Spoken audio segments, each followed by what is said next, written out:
Wait 4 minutes. Why don't you start with 4 minutes? 8:37. That's it. Why don't you start in 2-3 minutes? Because still people, most people are outside.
Start in about 2 minutes.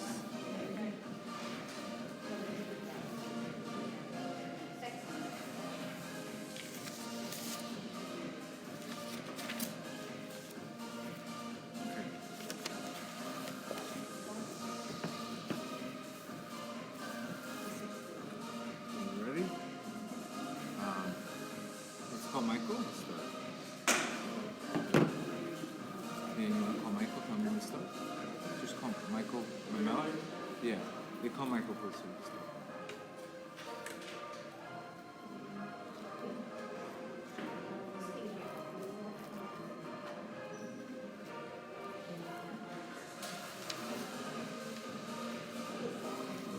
Good?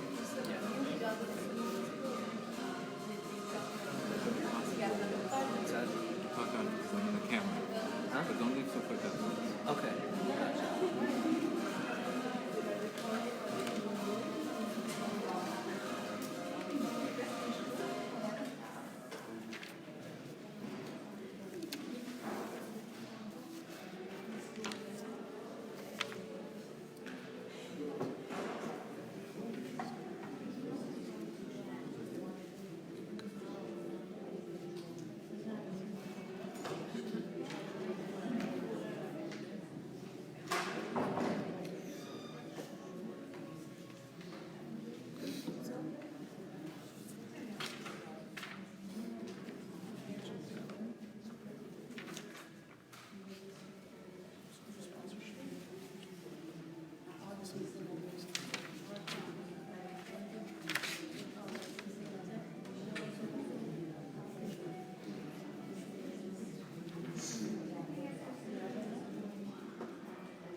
Take it off.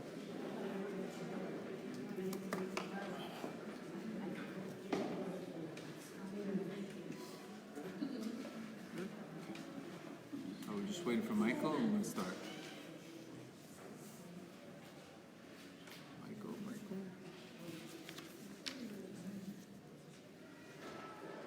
Okay, let's go. Okay.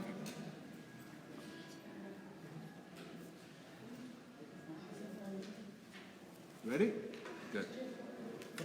Welcome, everybody. Welcome to Lighthouse Project. The wine's for you or for me?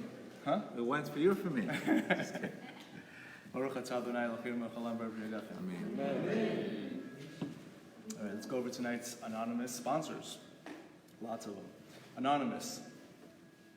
For the Parnasa of Shlomo Zalman ben Rivka and health and happiness for Yitzhak Dov, Rachel Yakira, and Eitan Lior B'nai Talia Sarah, and for the special 10th birthday of Matan Kalev ben Talia Sarah. Amen. I know. Go ahead. Anonymous, in honor of Meira Rachel, Moshe Yitzchak, Yehuda Lev B'nai Shoshana Bat Sheva, and Shoshana Bat Sheva Bat Liba. Amen. Anonymous, in memory of Shlomo Shaul and Edward David Shaul Zichron Levrachah, may Hashem bless Gedale. Amen. Anonymous, in honor of Hanan Shlomo ben Chaya Fego, Ayala Bat Sarah, Chaim Shmuel Yaakov ben Ayala, Adina Bat Sarah, Odelia Bat Sarah, Benyamin Odelia, Prina Flora Bat Devora, Tzvi ben Francis. Esther Arakanji, in memory of Esther Bat Adel Zichron Levrachah, and for the Chatzlacha of her children, Moshe Eitan, Shatai Daniel, Yosef Shalom, Rivka Huba, and Rachel B'nai Esther. Amen. Shulamit Shield, in honor of her husband Nisim Ben Dona, for the refuah shlema of Rabbi Pinto Shlita, Amen. Mosheyahu Yosef Ben Zachari, and Mazel Tov to Matilda Bat Rachel. Amen. Anonymous, in the merit of that children of all ages wake up and understand that a mother's love is priceless. Amen. Ariella Geller, for the bracha and hatzlacha in their life together of Avraham Meir ben Ariella Masha and Shoshana Bat Chaya Pera. Amen. Nate Bergman, in honor of Rivka Leah Bat Dvorah Chaya Mushka and Netanel Asher ben Shoshana. Leslie Capobianco, in honor of her daughter's health, mental and physical, Alana Bloom.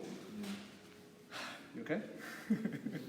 Anonymous, in honor of the schut of Aaron Eliyahu ben Dina, Dasabina Bas Basha Shoshana, Mirochana Bas Miriam, Eliza Fredo Bas Mirochana, Leah Rosa Bas Mirochana, Abraham David ben Mirochana, Yahu Shlomo ben Esther. Ezra David, in honor of Ezra ben Kanom, for success, bracha, and finding the right wife. And finally, in memory of Devorah Fega Bat Shmuel and Menachem Avlo ben Elchanan. Amen. You good, Michael? Anybody else? Okay, good. Okay. Welcome, guys. Welcome to the Lighthouse. Welcome. Nice to see some friends from New York. God willing, we'll be there on February 19th. Curtis Silva is going to be opening up for me. B'ezrat Hashem. It's going to be a phenomenal class at Parky Synagogue. It's always a packed event. Past 2 years is the third event. Very excited to be there. Today's class is going to be on greatness mindset. We know we need a little extra push during this month, and during this, we know we just entered Parsha Shemot. We just entered into the Parshas of Exodus, in the desert, the mindset of slavery, unfortunately. So this month, particularly this week, these weeks of the Parsha, the Baal Tanya says we have to live with the Parsha. So this month we're entering into a lot of emotional, extra emotions, and we know already the month of Tevet is a tough month. It's a tough that the midah is anger. Whenever there's anger, we have to exercise tremendous amount of patience. And this is a month that we need an extra little bit push. That's why you see me speaking a lot about desire in these couple classes, because what was the problem with the Jews in Egypt? One of the things that they lacked was desire. They start from a slave mentality. Two things that didn't get them out of Egypt, or sages say, desire and faith. So one of the things you have to want to get out. You have to want to exit. You have to want it. We're going to talk about many things today. We're going to talk about lesson 46, 48. We're going to talk about a few classes. But the main thing is, one of the things, in order to be great, desire must be there. Hashem created you to be a warrior, not a worrier. We see today there's a lot more Jews are worrying than warriors, unfortunately. We're not supposed to be so worried. We need to understand that it's okay to have uncertainty in your life. It's not the end of the world. Embrace uncertainty. Why would embrace uncertainty? Because this is the only way we show trust in our Creator. How else can you show trust in your Creator if everything was certain? It's only when that place of uncertainty does greatness really catch. So when a person recognizes it's okay to have uncertainty. Nothing is certain in life. But you don't also want to live like that, because we have a need for certainty in life, and we also have a need for uncertainty. Because if everything was certain, you would be bored. So you need a little uncertainty. Specifically, where you overcome challenges is when you have uncertainty. So when the problem is today is how we're viewing these challenges. How we're viewing them. We're usually viewing them as threats, not as challenges. So again, master the art of uncertainty. It's good for you. It's healthy. It keeps you alive. It keeps you fresh. And your attitude is always different. But when you have the opposite, God forbid, it could lead you to become a worrier, not a worrier. Rav Nachman's already told us many times, he wants us to be great. He wants us to be great. He wants us to be greater than the angels. That's the level. He said, one of my followers, Rav Nachman says in his book called Tzaddik, he says that we'll be even greater than some of the tzaddikim out there. One of my simple followers can reach to a level where many tzaddikim will not reach. So we definitely have the right path here. Rav Nachman says that your life is going to be a very narrow bridge. The main thing is not to be afraid. It's not going to be a big bridge. It's going to be a very narrow bridge where you're going to have to hang on tight. And if you hang on tight and you listen to the advice of Rav Nachman, you listen to the advice of these teachings, you're going to make it and you're going to thrive. But the bridge is narrow. And it appears at times where it looks like we're going to fall. And we have to hang on. But that's what we have. We have the advice. And that's what my key to my classes are, that sometimes, guys, you're going to run, and sometimes you just have to hold on. It's a stage of life. People always say, breakout, this, that, run. No, not every time you're going to run. There's times to just hang on, not to lose your place, to hold on to your place in life. So that's two really things that you don't really see that in spirituality. You always talk about breakouts. No, it's two forms. Running and returning. Days we feel inspired, days we feel we just need to hang on. And that reward for hanging on a rough day, it's the same reward as running on a day where you have a lot of light. Understand that, very, very important to understand that. We need to understand, and I got this week, today's class was really game changer class, because what happens is Rabbi Rush came out with this book called A New Light.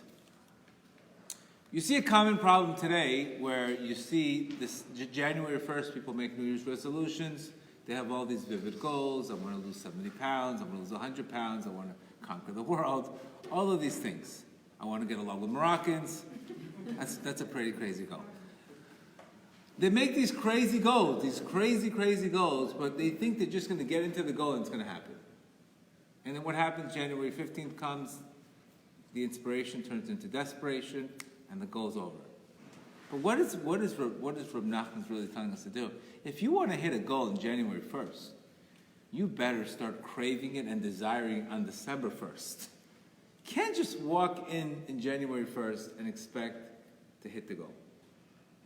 And he said it today amazingly. He says, during the entire time, I did not work and pray to conquer my evil inclination or what I wanted. I had no vessel to receive the salvation. It's a very unbelievable line. Basically, if I have no vessel to receive the salvation, how is the salvation going to come? If the salvation comes and I have no vessel, I'm not going to know if something's good or not. If a shidduch comes when a person is not ready to be married, it could be something not good at all, because it's not going to last. So our job in life is to make vessels. The biggest way to make vessels is through desire.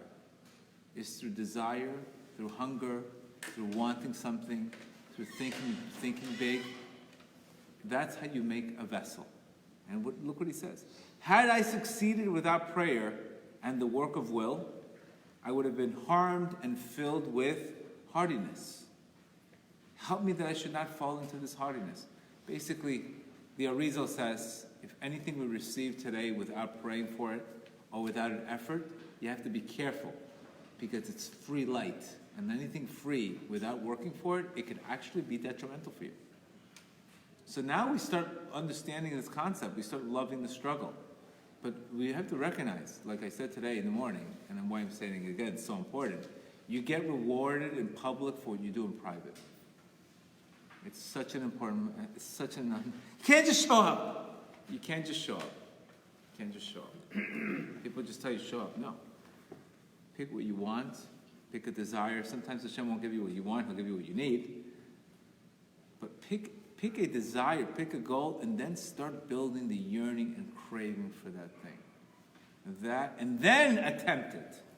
Then attempt it. Do not attempt something without first creating that desire. And that's why Hashem purposely sends us obstacles in our lives. He purposely sends us all kinds of detours in our lives. He purposely sends you back doors, front doors, you turn over the car. He sends you there so you start, he wants to know, how really do you want this goal? How really do you want this? How bad do you really want it? And that's the purpose, and that's what he's saying here. I don't want to succeed without prayer and effort, because if I don't succeed without prayer and will, this thing's not going to be good for me. And I'm going to start getting things. And the next thing you know, I get one thing, okay, I want something else. Then I start having this problem of what? That the world is suffering so much from. The world is suffering from expectations. I want this, I want this, I want this, but nobody wants to do the grind. Nobody wants to work on the will. Nobody wants to work on the desire. And that's not a public thing. And that's not an app. You can't just swipe and say, here you go, I want this. That's something that has to be done in private, between you and your Creator, creating a strong desire. Then you hit everything. But now we know, at least we have a coping system on how to hit goals. We have a coping system on not to worry. Just ask yourself, are you really putting that 100% effort in? Are you really putting 100% desire into something? And Reb Nachman's going to tell you in lesson 66 that the extent of a person's desire is determined principally by the obstacle heaven is going to send you. Everybody has a different obstacle in life. One person's obstacle is struggling with his faith. Another person's obstacle could be Shabbat. Another person's obstacle could be fixing his Brit. Whatever it is in your life, or another person's obstacle could be always wanting to be right and always wanting kavod and seeking always to be right in life and getting the upper hand. That obstacle heaven sends you. They send you the obstacle, and then they send you, here you go. This is where you could be, this is your greatness, and this is what's stopping you. All you have to do, Reb Nachman's going to tell you here, is you have to be able to have your desire should match the obstacle. The desire that you want should match the obstacle. Where does desire come from? Desire comes from keter. It comes from the first sphere of Kabbalah. It's undifferentiated light. Keter is the biggest light. It's a light of will. Where there's a will, there's a way. There's no greatness mindset without desire. You can't even touch greatness without desire. Because desire is what gets you to the next level. Desire is what keeps you hungry. Desire is what's going to give you to the next level. Without desire, we have nothing. And that's what Rabbi Rush says, and Rabbi Nachman. The whole thing is searching always to get to the next level. Searching always to want. For example, like we said today, if you want Shalom Bayit, you can't just show up and expect to have Shalom Bayit. You have to pray for it. You have to recognize how difficult it is. You have to recognize how dependent you are on Hashem. Basically, in a nutshell, you get to a point where you recognize you're completely powerless without God's help in any situation. And once you come to recognize that you're powerless in some situation, then there's power in powerless. It's very powerful to be dependent upon your Creator. So that's one issue. Second issue is some people are afraid of success. They're afraid of greatness. And Marianne Wilson says something absolutely very beautiful. She says that our deepest fear is not that we are inadequate. Our deepest fear is that we are more powerful beyond measure. It is our light, not our darkness, that most frightens people. It's you're afraid of the light. Wow, what's the matter? This guy's going to start talking now. You know how many times when I started doing the classes, he's not a rabbi, he's not this, he's not, 24 excuses every day. He's not this, he's not that, he doesn't like the suit, he doesn't like this suit. All the garbage that was out there. So I'm just trying to tell you, anybody that we want to try to succeed in anywhere, any light in our lives, we're going to hit, sometimes we're afraid of the actual light. We're afraid of too much light. We're afraid of too much light, and the light is not going to, he gives an example here of Superman. Superman was afraid of his light. So he tried to be Clark Kent. He tried to hide in that other. But Superman. But he tried to be Clark Kent. That means just to hide his greatness. And this is what he says. We ask ourselves, who am I to be brilliant, gorgeous, talented, fabulous? Who are you not to be? You're a child of God. Your playing small does not serve the world. Very important concept. Playing small does not serve anybody. Opposite. It takes the gifts that God gave you, and you're not using it. You're not using it. There's nothing enlightened about shrinking so that people will not feel insecure surrounding you. Many people, I'm afraid to do this. I'm afraid to write a book. What are people, my friends are not going to like? They're going to think I'm better than them. So many things, unfortunately. They're afraid. They feel maybe people are, you're going to be successful. And Rav Nachman clearly told us this, that anytime we're going to do something, there's going to be, your biggest obstacles are going to be in your own family.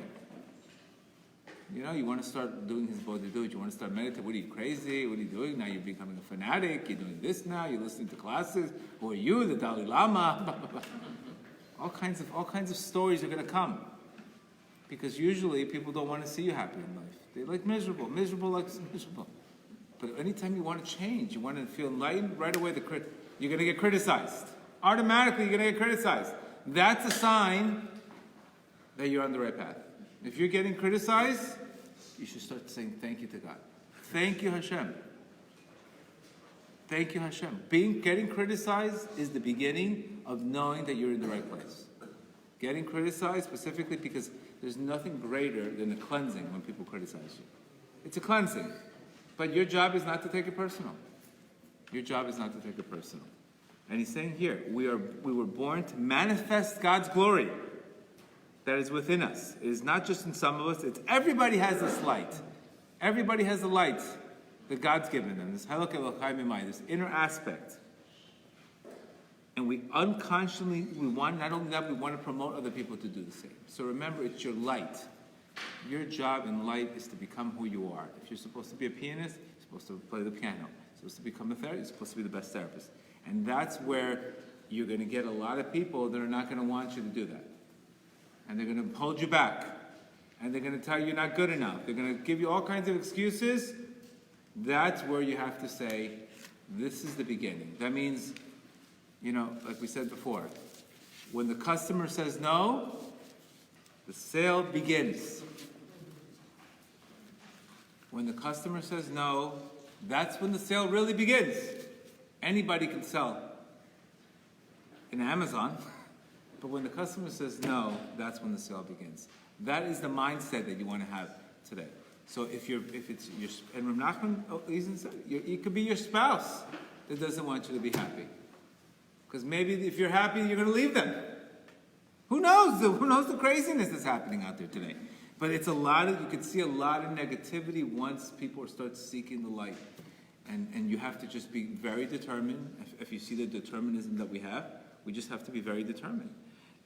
And that's what it is. You have to be careful that people are afraid, again, they're afraid of too much light. So that's another way that we have to be careful. And, the Baal Shem Tov says a great story about this. He says that a man came up to him and was asking him for a blessing for his horse. And all of a sudden, he gave a blessing to his horse. So what happened? One year, the horse died. And he says, listen, Rabbi, I don't know what to do. My horse died. So now he asked him, okay, now the horse died, I have to ask for something else. He became a multimillionaire. So he went up to the guy, he says, Rabbi, I don't understand. You came up to me, you asked me for a blessing, and now the horse died and became a millionaire? He goes, yeah, because that's all you asked me for. You asked me for the horse. That's all I blessed you with. That's where your mindset was. You were only fixated on the horse. So sometimes, unfortunately, we have limited thinking. So we can only receive based on what we ask for. You want to ask for the horse? Okay, let the horse. So it taught, because the horse died, it opened up his mind. And he asked for something else, and he got something else. So also, we have to be careful not to have limited thinking. What does limited thinking mean? Is putting a limit on God. Putting on a limit on the salvation of Hashem. Putting a limit that God can only save you if he saves you in this business or in that business. You don't want to put limits. You want to say God is infinite. There's no limit to infinite. There's no limit to Hashem. There's no limits. Everything else is limits. But He's infinite. So you always want to wake up in the morning and say there's no limits. No limit mindset is basically connecting to greatness, because God is what? There's no limits. So we only put limits. Like we gave the example of the elephant. That's when the elephant is young, he gets trained by a little rope, and every time he tries to pull, he can't pull, right? So what happens when he becomes a big elephant? He's stuck with a little rope on his foot, and that's his limitation. And the limitation was created when he was younger. It's a very important concept that we need to understand. We need to break free from limits. So let's talk about 5 factors, and we're going to take a couple lessons from Rav Nachman, lesson 46, 48, on what really makes greatness. Now, again, I study a lot. I'm very into self-improvement books, and there is literally 5 factors that I recognize. 1 is desire. 2nd is belief. 3rd is attitude. 4th is discipline. And 5th is determination. Let's talk about those. So we already spoke about desire, that we have to desire something like our hair's on fire. We recognize that the actual verb, the actual vowels have no letters. I'm sorry, letters have no vowels. What gives a letter the movement is yearning, is desire, kisufim. That gives a letter vowels. So it's basically, this is the Jewish law of attraction. Desire can bring something closer than what you want. The more you desire something, and unfortunately, this works both ways. It doesn't just work one way. If you desire something bad, you're going to get that too. It doesn't work one way or the other. That's what's you have to be very careful. Rav Nachman says in lesson 69 that you shouldn't covet people's money. Because he says if you covet people's money, it's like you stole it. As our sages say, when a person would look at another person's field in the Gemara, it would cause harm to the field. So it's very important to stay in your lane, because what happens is if we're not focused on ourselves, then what happens, we're automatically focusing on other people, and that glance and that covet can actually create damage. It can ruin your vessel. So greatness means, number 1, staying in your lane. This is my blessing. This is my opportunity. There's nothing. We don't want to look absolutely anywhere else. But desire is the key, because desire, like we said, is the vow points. And here he's saying, to the extent that your obstacle, everybody has a different obstacle in heaven, to the extent of your obstacle is going to be the desire that you need in order to break it. And if you receive something without prayer, it's not going to come. So the more investment has to be, like we said, that you want a shalom bayit, it's the prayer to have shalom bayit. When you're going to dealing with your wife or your spouse, you're just showing up. It's the preparation before that causes it. It's a very important concept. I mean, so we're too focused on fixing something and not getting the hint that God wants me to do more on that. And he says, whatever a person truly desires, he will certainly accomplish it, turning potential into actual. No obstacle is going to hurt him, because when he sees his desire, that's what it is. You have a vision in your mind, now you have to push, you have to push, you have to push. And this is exactly why the Jews could not get out of Egypt, because of a lack of desire. They didn't want to do it. So first we have to align ourselves. Do we really want it? Second, belief. Everything has to go through thought, word, and action. I could think about something, but I have to make it into speech. It's not enough that I say I believe something. I actually have to, Rav Nachman says in lesson 44, I actually have to speak it out. I can't say I think about winning. I have to say I'm going to win.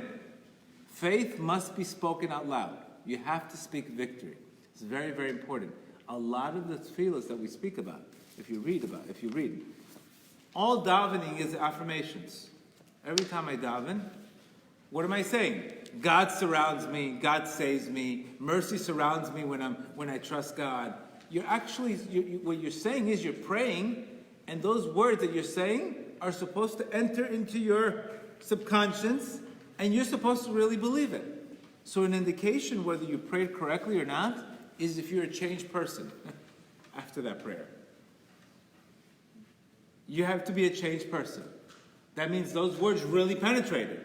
If I'm not really a changed person after I prayed, then those words are not really going in. They're just, I said it. But one thing is, if you say it and you believe it, it has a completely different effect on you. Because all you're doing when you're praying is nothing more but affirmations. God is great. God saves me. There's glory. Like, how could I say God is great and then complain 2 minutes afterwards? Did you just say God is great? How could you complain 2 minutes afterwards? And something's off. Like you see people, they right out of shul, they pray, and they're yelling at the guy on the phone. Where were you? Put the tefillin on Amazon. Put it on. It's not. There's a disconnect.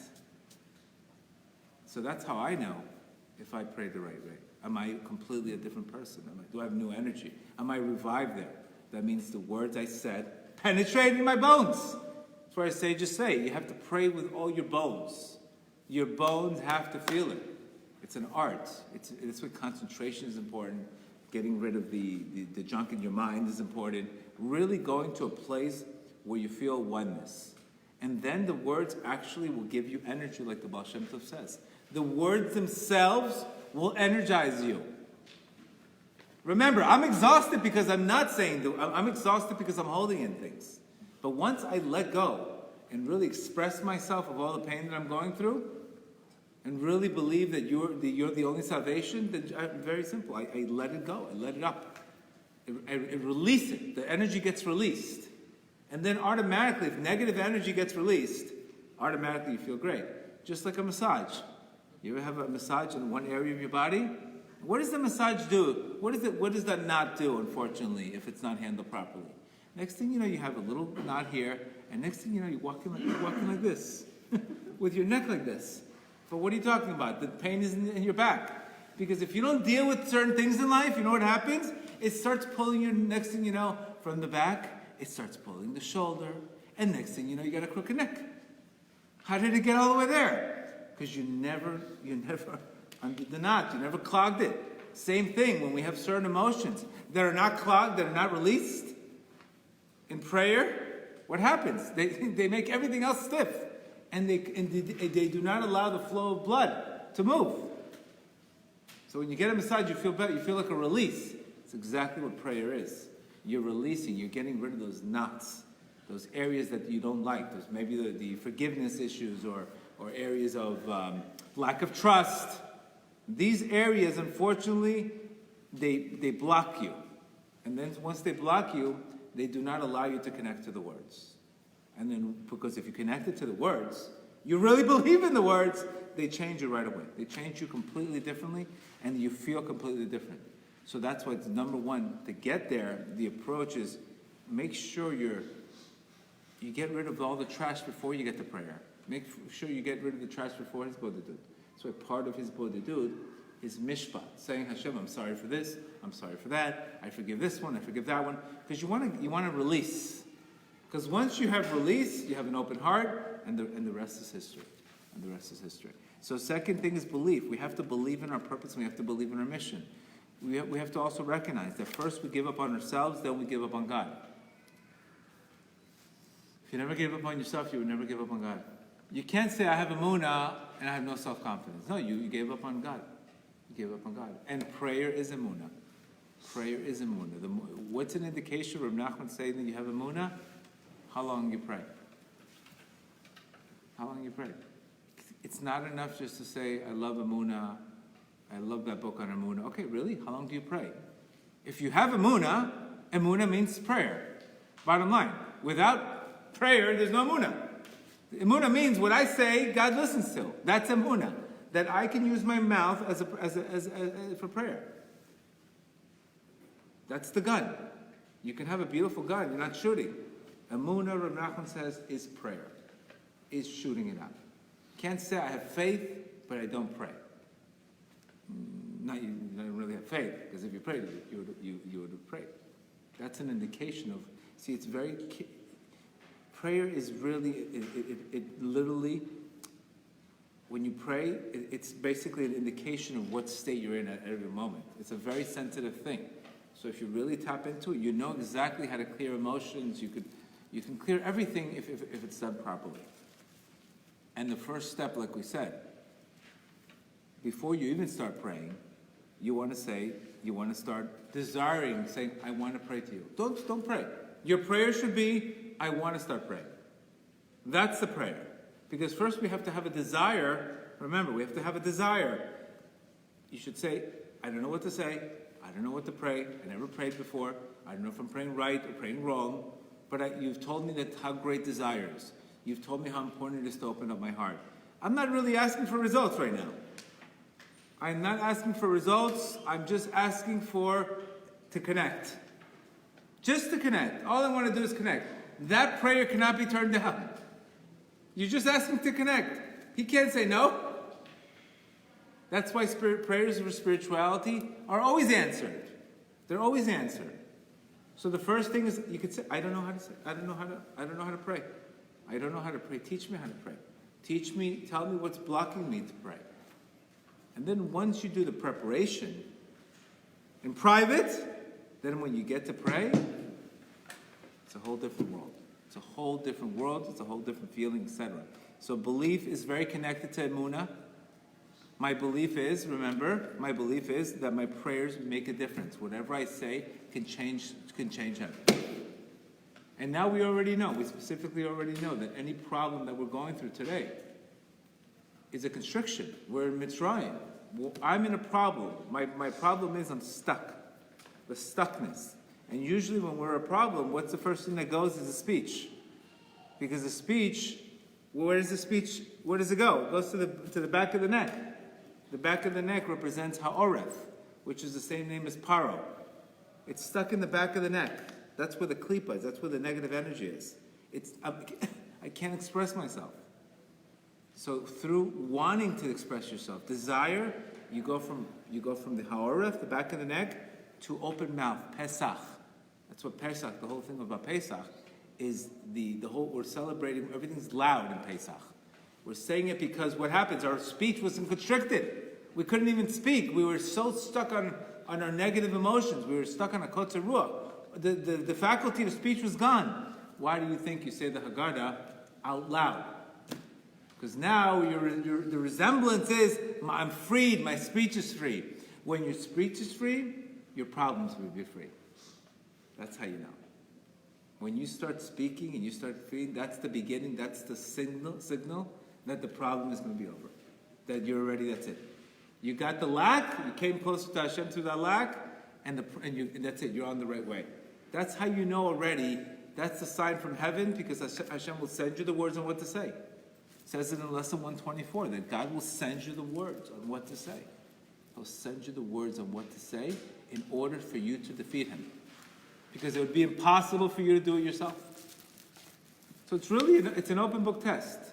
All I really have to do is have an open heart, not get stuck with negative emotions, be super simple, and plead like a child. And the rest is history. And just like my father says, no, you can't have it, I have to say, I want it even more. These are the directions. But we can't expect to really get to the next level without this. You can't. It's not going to happen. Because that's how Reb Nachman says in lesson 34, that speech itself is what creates a keli, what creates a vessel. Like Rabbi Rusha said. How can I receive a salvation without speech? How can I receive a salvation without speech? I ask many people, they ask me, listen, I have terrible shalom bayit. Okay, what are you doing? I don't know, I'm very stressed. I smoke marijuana every day just to calm down. Okay. Are you learning listen to classes? Yeah, once in a while. Okay. Are you praying about it? I don't have the energy to pray. Okay. How can I help you? That recipe is a recipe for you lost. Cut the marijuana, face life, open up your mouth, and beg to Hashem to save your marriage. That recipe, you want a salvation? How's it going to come? It's like somebody tells you, every time I have a problem, I eat. Either you stuff your face, or you face your stuff. Food's not going to help you fix your problems. Stuff your face, or face your stuff. Like any addiction, like any issue in life. Don't forget, guys, everybody gets these issues. We all get them. We all get them. Everybody across the board. We all have them, and we're going to constantly have them. But we need a coping system. We need to recognize the only way to get out of this is emunah. The only way to get out of this, Rav Nachman says, is emunah, is speaking, talking to your Creator, getting closer to your Creator, using that situation to get closer. That's the whole thing. Third step, attitude. Your attitude is very important. Your attitude makes everything. Your approach, the way I approach something through simcha, if I approach something as an opportunity, I have tons of energy. If I force something as an obligation, I gotta go to work. Everything you do, if you approach it as an obligation, there's no heart. There's no heart. Your attitude has to be every single day, you have to adjust your attitude. Even when we give charity, if we give money for charity, you get 6 blessings. If you give the guy a kind word and said, you know what, things are going to be okay for you. You know how many blessings you get? 11 more. 17. Imagine just by saying 2 words, giving the money anyway. Now I can convert that same action from 6 to 17.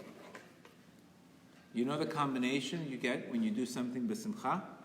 When you do an act b'simcha, you all of a sudden, Rav Nachman tells you in lesson 24, that I can go to a level higher than my nefesh, ruach, and neshama. If I want to feel a moment of bliss, all I have to do is before I do something, smile and do it. You're doing it anyway. The attitude is an issue today. The attitude is a big issue. The Jews they didn't have 98 curses because they were doing.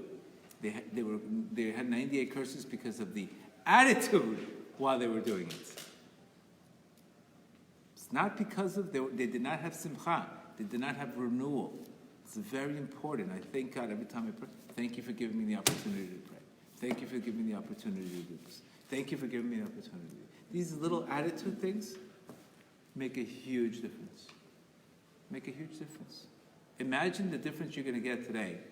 If before you want to help somebody, you ask Hashem, please Hashem, give me the right words to tell them. I know it's a mitzvah to help people. You know what the difference is in the speech? You help them? The whole difference. The words will come out completely different. Oh, this guy's calling me. I have to help him with his problem. You think anything's going to work there? It's going to be a burden. I have to help you with my problem?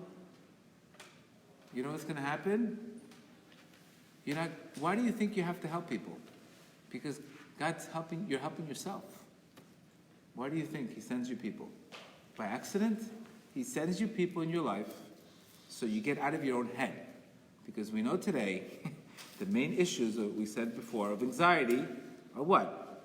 Self-absorption, too much thinking about ourselves. Oh my God, what's going to happen? What's going to happen with this? What's going to happen with that? Self-obsession or outcome obsession. When is it going to be over? When am I going to get this? When am I going to get this? The whole day spinning your head. Or self-comparison. These are things that make us crazy.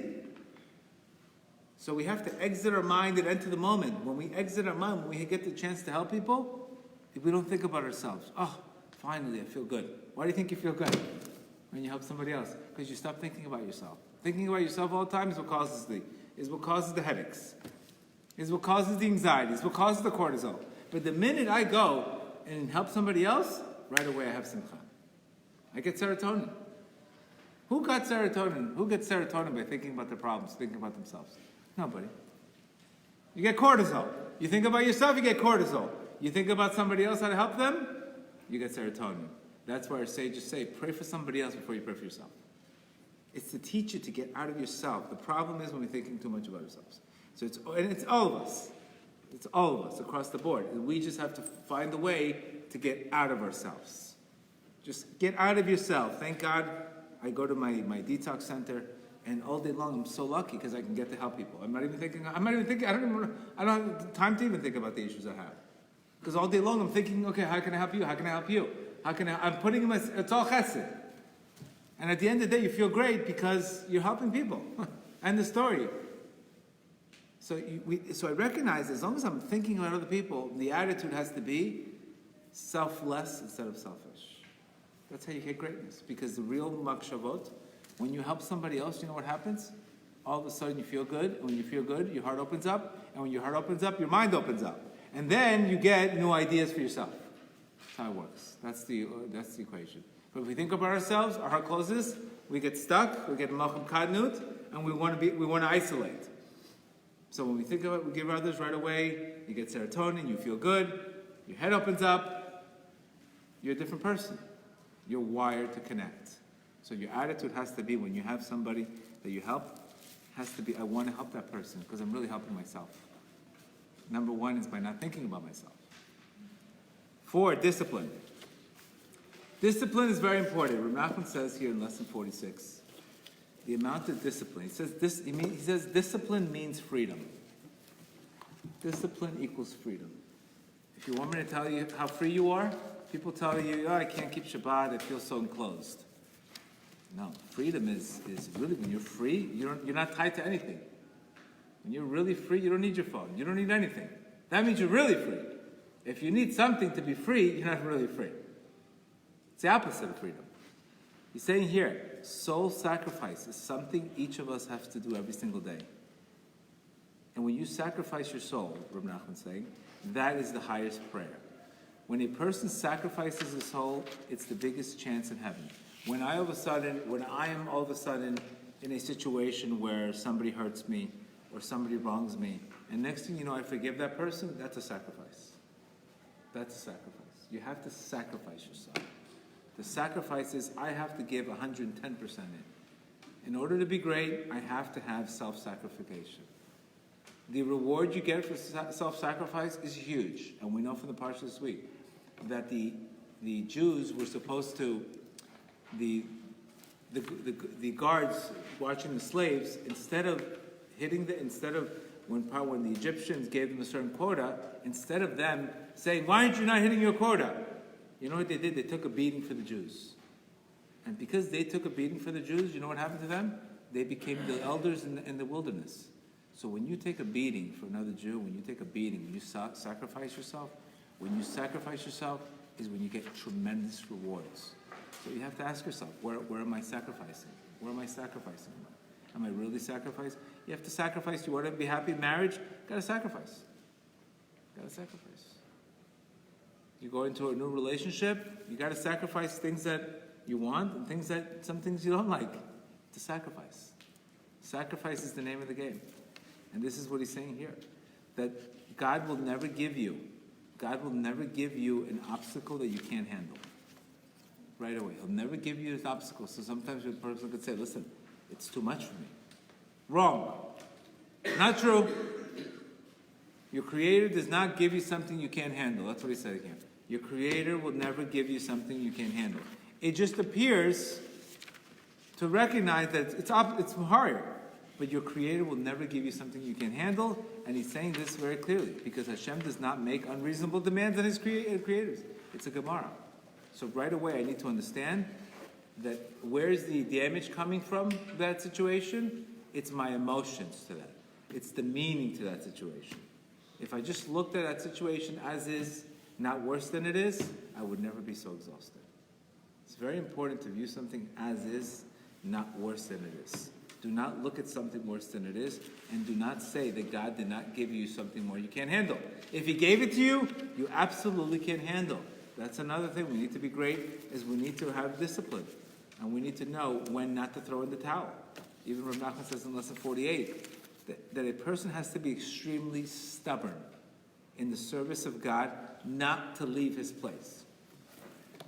What's the number one thing we normally do when we're not in a good mood? You numb, or you take the siddur, you throw it, or you just get into that bad mindset. It's a normal thing. The guy is in a bad mindset. I don't want to do this. I don't want to go to class. I don't want to listen. Leave me alone. You're deserting your place. Every time you run from that place, you're deserting your place. You have to be extremely stubborn not to lose your place. And he's saying here, and it could appear to you like Nothing is changing. Nothing is changing. I'm still single. Money-wise is still the same. I keep on praying. Blah, blah, blah, blah, blah. You have to remain steady and determined. I can't tell you enough that the first time I did His Bodedut, 6 months it took me. 6 months it took me. And you know what happens? When I started, things got worse. Things got worse. It could be when you start doing something spiritual, things are going to get worse for you. You know, where do we get this from? Again, last week's Parsha. The beginning of the exile was, Moshe spoke to him, make it easier. You know what he did? He turned up the heat. Turned up the heat. You can learn everything. Sometimes in the beginning that you're doing something, things get worse for you. And that's where you have to be stubborn and say, I know the Torah is Emet. I know this is Emet. I'm not losing my place. I'm not going to let my emotions do the damage. So you have to not lose your place, wherever you are in life. Many people, they stop listening to classes for a year. I didn't even charge you. Did I up the subscription? I didn't charge you anything. Where'd you go for a year? And you have to start all over again. Where'd you go for a year? Where'd you go? Not in the mood. You left your place. What happened? I was with this guy. I thought he was going to propose. He didn't propose. So there goes the Torah. There goes everything. Could have been Prince Charming was right around the corner. Right around the corner for you. But you left your place. You went to hide for a year. Where are you? That's what Hashem asks. Ayeka, where are you? When you hide, where are you? Where are you? Where could you possibly be? And I do not see you. Do not lose your place. There's moments, of course. There's times where I said, I need a break. I stop praying for a bit. No. Can't lose your place. Because he says something very beautiful here. He's saying, you could be on the 1 yard line. Sometimes when you're about to score, and that you need that one more prayer, you know what happens, Rav Nachman's saying here? That the Yetzer Hara is going to attack you 10 times stronger. Right before the salvation. You ever see that when you get that terrible day, and next thing you know, you get to salvation? Right before you're on the 1 yard line is where the attack gets even stronger. So you have to never leave your place. That's determination that we need to have. We need to be determined. We need to have discipline. So the 5 things are, desire, you have to want it. Victory begins in the stomach. Belief, you have to believe in yourself and you have to have faith. Attitude, it has to be that this is a process, not a prize. You got to stay focused on the attitude. You got to do things b'simcha, not do it like an obligation. Do it like an opportunity. Then you have to have discipline to be able to handle those rough days. Those days that you cannot run, but those are the days just to stand still. And the last is you have to be determined that no matter what knocks you out, you can't hide. You can't run away. And then once you get these 5 formulas, 5 things, you can hit every single goal. You know exactly what to do. And this is the greatness mindset. Greatness is not putting on Instagram and saying, I'm great. Or putting an emoji quote. Greatness, no. It's the work in private that will give you the work in public. So may Hashem help us all that we should achieve this greatness. Before we leave the class, the Biala Rebbe is going to come here for 5 minutes. It's my rabbi from Bnei Brak, and he just wants to give a 5-minute conversation, and I strongly recommend that you guys all get blessings from him. He's an unbelievable rabbi that I've known for 10 years. He's going to come in now. 1 second, let me get him. He's going to come in now for 5 minutes and give a small class.